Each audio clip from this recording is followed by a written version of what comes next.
द्रौपदी ही नहीं, दुर्योधन की पत्नी का भी हुआ था भरी सभा में अपमान। कलयुग में अन्याय की इन 4 कहानियों से हर किसी को लेना चाहिए सबक। महाभारत में स्त्रियों के बदले की कहानी। महाभारत में द्रौपदी के चीरहरण और फिर उनके अपमान के कारण हुए कुरुक्षेत्र के युद्ध के बारे में तो आपने कई कहानियां पढ़ी होंगी, लेकिन क्या आप जानते हैं कि महाभारत में दुर्योधन की पत्नी भानुमति का भी अपमान हुआ था। असल में दुर्योधन ने भरी सभा से भानुमति का अपहरण करके भानुमति की इच्छा के विरुद्ध विवाह किया था। द्रौपदी, भानुमति के अलावा शिखंडी, सुभद्रा ने भी महाभारत के योद्धाओं से अपने ऊपर हुए अन्याय और अपमान का प्रतिशोध पूरा किया था। महाभारत में जिस तरह इन स्त्रियों के साथ अन्याय हुआ, उससे कलयुग में भी हमें सबक लेना चाहिए कि कभी भी किसी स्त्री का अपमान नहीं करना चाहिए। आइए जानते हैं महाभारत की महान स्त्रियों के बदले की कहानियां। महाभारत के युद्ध को लोग आज भी न्याय और अन्याय के बीच हुए युद्ध के रूप में याद रखते हैं, लेकिन महाभारत में युद्ध की सबसे बड़ी वजह द्रौपदी के अपमान को भी माना जाता है।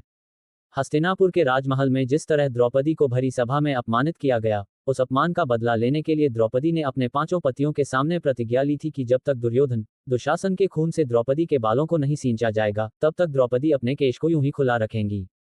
इसके साथ ही द्रौपदी 100 कौरवों सहित हर उस व्यक्ति से बदला लेना चाहती थी जो उनके अपमान को देखकर भी मौन खड़ा था। महाभारत में द्रौपदी के अलावा ऐसी और भी स्त्रियां थीं जिन्होंने अपना प्रतिशोध पूरा किया था, जिनमें दुर्योधन की पत्नी का नाम भी शामिल किया जाता है।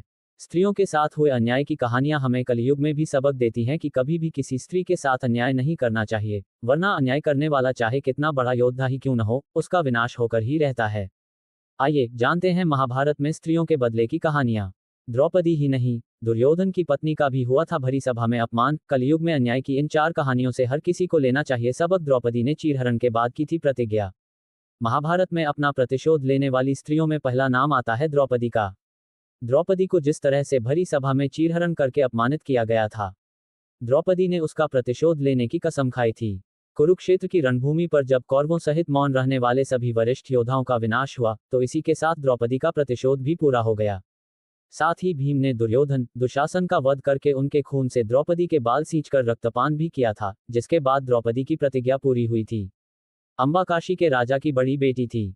भीष्म ने अंबा, अंबिका और अंबालिका नाम की तीनों बहनों का अपहरण अपने सौतेले भाई से विवाह करवाने के लिए किया था, लेकिन अंबा ने भीष्म को बताया था कि वह शाल्व के राजा से प्रेम करती है और उन्हीं से विवाह करेगी। ये सुनकर भीष्म ने अंबा को वापस भेज दिया, लेकिन एक अपहरण की गई कन्या से शाल्व देश के राजा ने विवाह करने से इनकार कर दिया। तब अंबा वापस हस्तिनापुर लौट आए और भीष्म से विवाह करने का आग्रह किया। भीष्म ने अपनी प्रतिज्ञा के बारे में अंबा को बताया, लेकिन अंबा ने कहा कि हे भीष्म, तुमने अपने स्वार्थ में एक ऐसा कदम उठाया जिसके कारण मुझे हर जगह अपमानित होना पड़ा। मुझे किसी वस्तु की तरह एक स्थान से दूसरे स्थान पर भेजा जा रहा है। मैं तुमसे अपने अपमान का प्रतिशोध जरूर लूंगी। भीष्म की मृत्यु के लिए अंबा ने भगवान शिव की तपस्या की। भीष्म से युद्ध करने के लिए अंबा कई देशों के राजाओं के पास गई और उन्होंने भीष्म से युद्ध करने का निवेदन करके खुद के लिए न्याय मांगा। कुछ राजाओं ने अंबा के दुख को समझा तो, लेकिन इनमें से कोई भी राजा भीष्म से शत्रुता नहीं लेना चाहता था। इसका कारण ये था कि भीष्म एक बहुत ही पराक्रमी योद्धा थे और उन्होंने परशुराम जी से शिक्षा दीक्षा और युद्ध कौशल सीखा था, इसलिए कोई भी भीष्म से टक्कर लेकर अपना विनाश नहीं चाहता था। अंत में चारों तरफ से हार मान चुकी अंबा ने आखिरकार भगवान शिव की कड़ी तपस्या की। तपस्या से प्रसन्न होकर भगवान शिव ने अंबा को वरदान मांगने के लिए कहा। जब अंबा ने भीष्म की मृत्यु का वरदान मांगा, भगवान शिव ने अंबा को नीले रंग के फूलों की एक माला देकर कहा कि जो भी योद्धा फूलों की इस माला को पहनेगा, वो भीष्म से युद्ध कर पाएगा।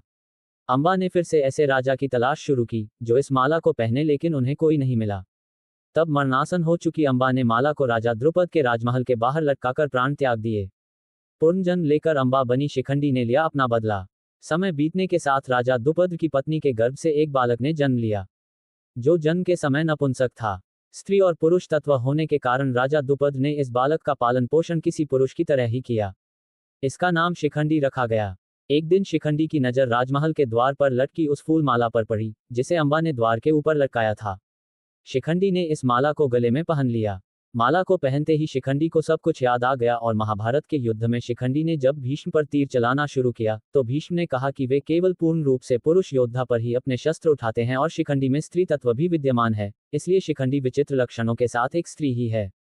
अंत में भीष्म ने शस्त्र नहीं उठाया और इस तरह शिखंडी और अर्जुन के वार से भीष्म बुरी तरह घायल हो गए और अपनी इच्छा से कुछ दिनों बाद प्राण त्याग दिए। भीष्म के मरते ही शिखंडी का बदला पूरा हो गया। अभिमन्यु की मां सुभद्रा का पूरा हुआ बदला। अभिमन्यु का नाम महाभारत के सबसे पराक्रमी योद्धाओं में शामिल किया जाता है। अभिमन्यु को मारने में कर्ण, दुर्योधन, अश्वत्थामा, जयद्रथ, द्रोणाचार्य जैसे कई महारथी शामिल थे, लेकिन मुख्य रूप से जयद्रथ ने ही अभिमन्यु की मृत्यु का षड्यंत्र रचा था। अभिमन्यु की मृत्यु का समाचार जब अर्जुन की पत्नी और अभिमन्यु की मां सुभद्रा तक पहुंचा, तो सुभद्रा ने अर्जुन के पास दूत भेजकर समाचार पहुंचाया कि इतने महान योद्धा को छल से मारना न केवल युद्ध नियमों का अपमान है, बल्कि एक मां को अपमानित करने की तरह है। इसलिए अगर अगला दिन निकलने तक जयद्रथ को अर्जुन ने नहीं मारा, तो सुभद्रा भी प्राण त्याग देगी। इसके बाद अर्जुन ने अपनी प्रतिज्ञा पूरी की और जयद्रथ को मार दिया। इस तरह सुभद्रा का बदला पूरा हुआ। दुर्योधन की पत्नी भानुमति का बदला भी पूरा हुआ। दुर्योधन की पत्नी भानुमति थी, लेकिन भानुमति ने अपनी इच्छा से दुर्योधन से विवाह नहीं किया था। काम्बोज देश के राजा की पुत्री भानुमति के विवाह के लिए स्वयंवर रखा गया था। इस स्वयंवर में हिस्सा लेने के लिए देश विदेश से राजा महाराजा आए थे, लेकिन दुर्योधन ने अपने मित्र कर्ण की सहायता से भरी सभा से भानुमति का अपहरण कर लिया। भरी सभा में भानुमति का अपहरण करना राजकुमारी भानुमति और उनके पिता का अपमान था। भानुमति दुर्योधन से विवाह नहीं करना चाहती थी, इसलिए जबरन विवाह करने के कारण भानुमति ने दुर्योधन को शाप दिया कि इतिहास में उसे एक क्रूर, अधर्मी और कपटी मनुष्य के रूप में जाना जाएगा और मरने के बाद भी उसे अपयश ही मिलेगा। दुर्योधन के मरने के बाद भानुमति का प्रतिशोध पूरा हुआ। दुर्योधन की मृत्यु के बाद भानुमति ने अर्जुन से विवाह कर लिया था।